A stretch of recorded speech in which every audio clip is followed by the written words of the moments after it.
بسم اللہ الرحمن الرحیم۔ دنیا کے تمام وظائف کا سردار وظیفہ، اگر آپ پر بندش ہیں، آپ پر رجت ہیں، اب بندشوں کا کافی بار علاج کرا چکے ہیں، آپ رجت کا خود بھی علاج کروا چکے ہیں، بلکہ کر چکے ہیں اور کروا بھی چکے ہیں، لیکن افاقہ نہیں ہو رہا۔ اب کچھ لوگ کہتے ہیں کہ بھئی مجھ پر جادو کی وجہ سے بندش ہیں، کچھ لوگ کہتے ہیں کہ مجھ پر جنات کی وجہ سے بندش ہیں، کچھ پر نظر بد کی وجہ سے بندش ہوتی ہے، کبھی رجت ہو جاتی ہے، کچھ رونا روتے ہیں کہ بھئی ہمارے جو وظائف ہیں اس میں اثر نہیں ہوتا، آپ کے وظائف میں بھی اثر ہوگا۔ اور میں آج دنیا کا ایک ایسا وظیفہ دے رہا ہوں جس کے بارے میں اللہ کے قرآن نے گواہی دی ہے کہ اگر آپ یہ وظیفہ پڑھیں گے تو اللہ بارش برسائے گا، آپ کو رزق وہاں سے دے گا جہاں پر آپ کا وہم و گمان ہی نہ ہو، اللہ رب العزت آپ کو اولاد عطا فرمائے گا۔ مطلب کہ بہت سی چیزوں پر اللہ نے خود وعدہ متعدد جگہ پہ کیا ہے۔ اب کوئی بندہ پریشان ہے، ملازمت نہیں مل رہی، کاروبار میں برکت نہیں ہے، اچھی تعلیم ہے لیکن اچھی ڈگری ہے لیکن جاب نہیں مل رہی، کچھ کہتے ہیں کہ بھئی ہمارے کام بھی ہے لیکن ہمیں دولت جو ہے نا وہ منہ نہیں لگاتی۔ تو آج کا وظیفہ ایسے سمجھے کہ ایک اسم اعظم ہے، بڑا لمبا وظیفہ نہیں ہے، ایسے سمجھے کہ 5 منٹ کا وظیفہ ہے، 2 وقت 5 منٹ کا وظیفہ ہے۔ آپ اس کو پڑھیں گے، آپ پہلے ہفتے اس کا رزلٹ دیں گے۔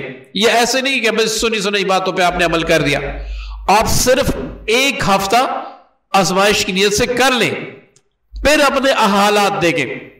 آپ جنات کے مریض ہیں، آپ جادو کے مریض ہیں، آپ بندش کے مریض ہیں، آپ رجت کے مریض ہیں، آپ کو کوئی لا علاج بیماری لگ گئی ہے، تو آپ بتائے ہوئے ترتیب سے اس کو پڑھیں، چند دن پڑھ لیں، آپ دیکھ لیں کہ پھر کیا کیا کرامات ہوتے ہیں۔ ٹھیک ہے جی؟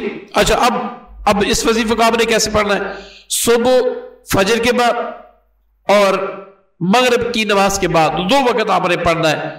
آپ نے کیا کرنا ہے؟ 7 بار سورہ قریش پڑھنا ہے، 11 بار آپ نے استغفار پڑھنا ہے، 11 بار آپ نے سورہ کوثر پڑھنا ہے۔ ٹھیک ہے؟ 7 بار سورہ قریش، 11 بار استغفار آپ کوئی سا بھی پڑھ سکتے ہیں۔ میں آپ کو ریکمینڈ کروں گا یہ پڑھیں، اللہم اغفر وارحم وانت خیر الراحمین۔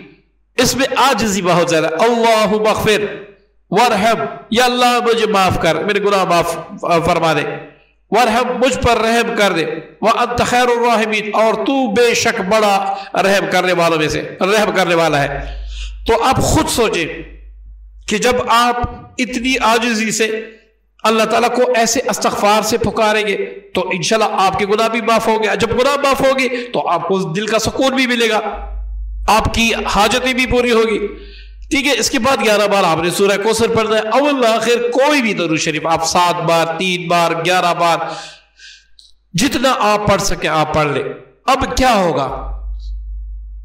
آپ پر بندشیں ہیں وہ اللہ تعالیٰ دور فرما دے گا، آپ پر رجت ہے وہ بھی دور فرما دے گا۔ اچھا، بندش اور رجت، اگر آپ کو یقین ہے کہ مجھ پر بندشیں ہیں، جادو کی وجہ سے، نظر بد کی وجہ سے، جنات کی وجہ سے، یا کسی بھی وجہ سے مجھ پر بندش ہے، میں جس کام میں بھی ہاتھ ڈالتا ہوں مجھے نقصان ہوتا ہے، میں چیلنج کرتا ہوں آپ یہ پڑھ لیں، آپ یہ کر لیں، آپ کو زندگی کا مزہ آ جائے گا۔ آپ نے کیا کرنا ہے؟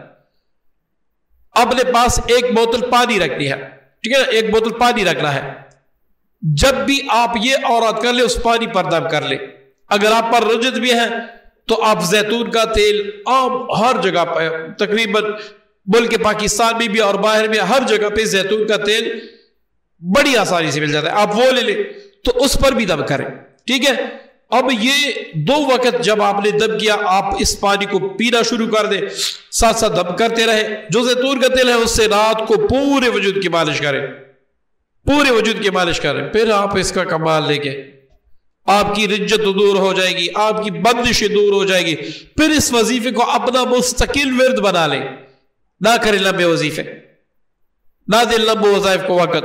ٹھیک ہے؟ بس یہی ایک وظیفہ، بڑا ہی آسان، بڑا ہی مختصر، اس میں آپ کو دشمنوں سے نجات ملے گی، جنات جادو کے مسائل نہیں ہوں گے، کوئی بدگمان، بدحواس، حاسد، منافق آپ کو نقصان نہیں پہنچا سکے گا، کوئی آپ کا مال بھی نہیں بگا کر سکے گا۔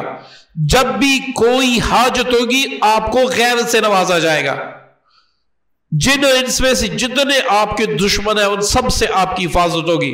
اور ایک بات یاد رکھیں، لوگ کرتے ہیں نا دست غیب کے لیے وظائف، تو آج میں آپ کو چیلنج کرتا ہوں، آپ یہ وظیفہ چند دن پڑھ لیں، آپ کو انشاءاللہ کیسے دست غیب حاصل ہوتا ہے پھر آپ کمنٹس میں خود لکھ دیجئے گا. یہی وہ وظیفہ ہے جس کے ذریعے سے اللہ تعالیٰ انسان کو دست غیب عطا کر دیتے ہیں. دست غیب کا کیا مطلب ہے کہ اللہ آپ کام کم کرے اور اللہ تعالیٰ آپ کی رزق میں برکت زیادہ عنایت فرما دے، غیب سے آپ کے رزق کا بندوبست کرے. ٹھیک ہے جی، تو یہ وظیفہ اپنے اوپر لازم کر لیں، انشاءاللہ پھر اس کے کمالات دیکھیں.